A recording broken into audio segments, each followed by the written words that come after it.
Orang yang kena COVID itu telah melakukan sesuatu yang Allah tuh tidak suka. Ini tolong digarisbawahi ya. Di antaranya tuh marah dan sombong. Makanya orang-orang yang kena COVID itu ya bisa juga dokter. Meskipun dia itu beranggapan sudah steril, nggak mungkin kena, ya akhirnya ditunjukkan oleh Allah Ta'ala karena dia sudah menuhankan sterilnya itu. Dia sudah menuhankan kalau pakai ini, pakai itu, selamat. Tapi kalau pakai masker, jaga jarak itu hanya sekedar ikhtiar, terus tetap bersandar pada Allah, itulah yang biasanya diberikan keselamatan oleh Allah, tidak kena COVID.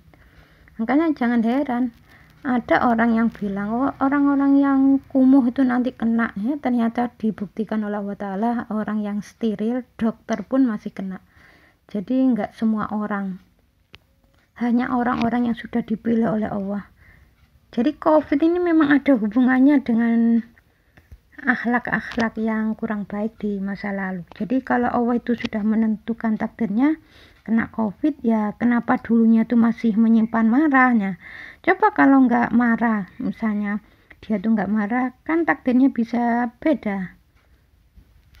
Orang yang kena COVID telah melakukan sesuatu yang Allah tidak suka, itu harus digarisbawahi, itu harus diingat. Di antaranya marah.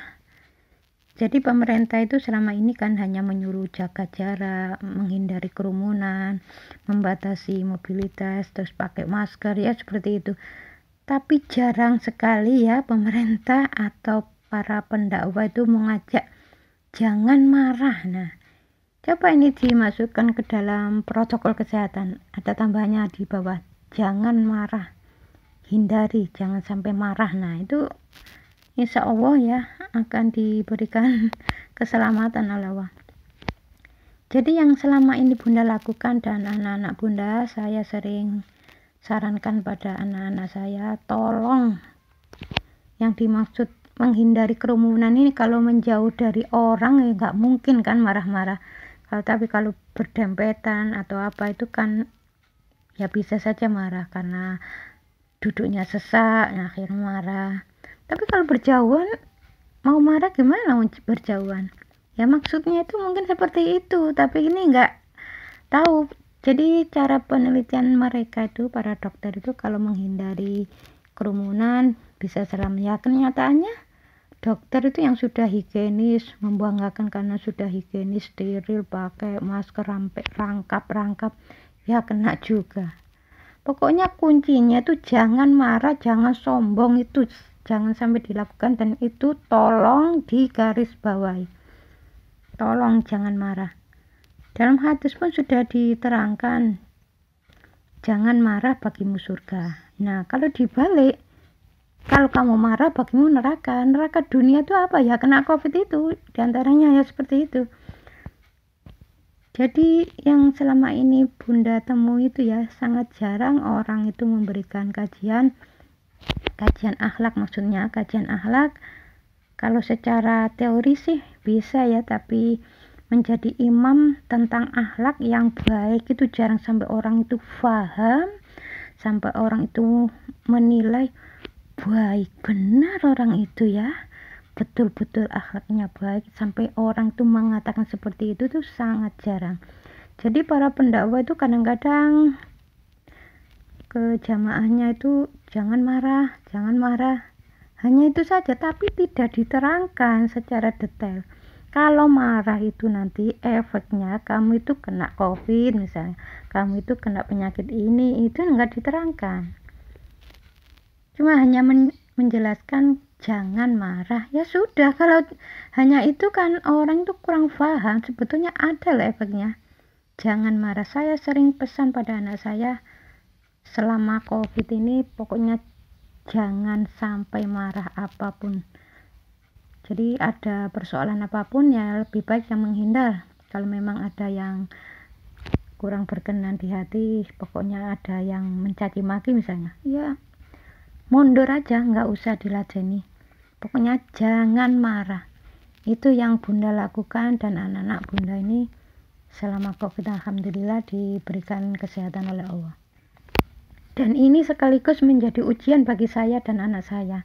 diberikan kesehatan, dia berbangga apa enggak? Kalau membanggakan karena pakai masker, membanggakan karena terus sombong, ya ada timbul sombong karena merasa sehat, ya itu ya nanti ya bisa kena juga. Ya mudah-mudahan jangan sampai, ya ini harus dijaga betul-betul, jangan marah, jangan sombong, itu termasuk yang paling bahaya ya. Kalau orang itu sudah pemarah terus ditambahi sombong, ya sudah biasanya rata-rata kena. Jadi itu bukan doktrin ya, hadis itu sebenarnya hadis banyak sekali yang berhubungan dengan ayat-ayat Quran. Jadi jangan sampai hari ini ada persoalan terus hari ini tidak berhubungan dengan yang dulu-dulu ya. Jadi semuanya itu terkait, sejak akil balik sampai sekarang itu terkait. Jadi istilahnya Allah itu menyiapkan meniupkan roh, jodohnya, terus rezekinya itu ditata, ditentukan. Kalau menurut saya ya ditentukan itu yang melalui Quran itu. Kalau Allah itu sudah menentukan takdirnya, ya kena COVID misalnya, kenapa dulu itu masih menyimpan marah? Coba kalau nggak menyimpan marah, takdirnya kan bisa beda. Nah itu maksudnya seperti itu. Makanya dalam Al-Quran diterangkan nggak boleh begini, nggak boleh begitu. Ada keterangan misalnya lintalahum, disuruh berlemah lembut kok masih kasar. Ini kan akhlak yang kurang baik. Jangan marah, bagimu surga, itu ada dalam hadis. Tapi di Quran keterangannya fa'fu wasfahu. Oh kalau disuruh memaafkan kan berarti nggak boleh marah, kan harus diterjemahkan seperti itu. Memang dalam Quran tidak ada keterangannya jangan marah, yang ada itu di hadis. Tapi di Quran itu kan fa'fu wasfahu, maafkan dan lapangkanlah dadamu. Itu artinya kan kalau diterjemahkan, kalau marah berarti kan belum memaafkan. Allah perintah memaafkan loh. Kalau sudah dimaafkan ya nggak mungkin lah orang itu marah, kan sudah dimaafkan. Kalau dia itu membalas dengan kemarahan kan berarti dia belum memaafkan.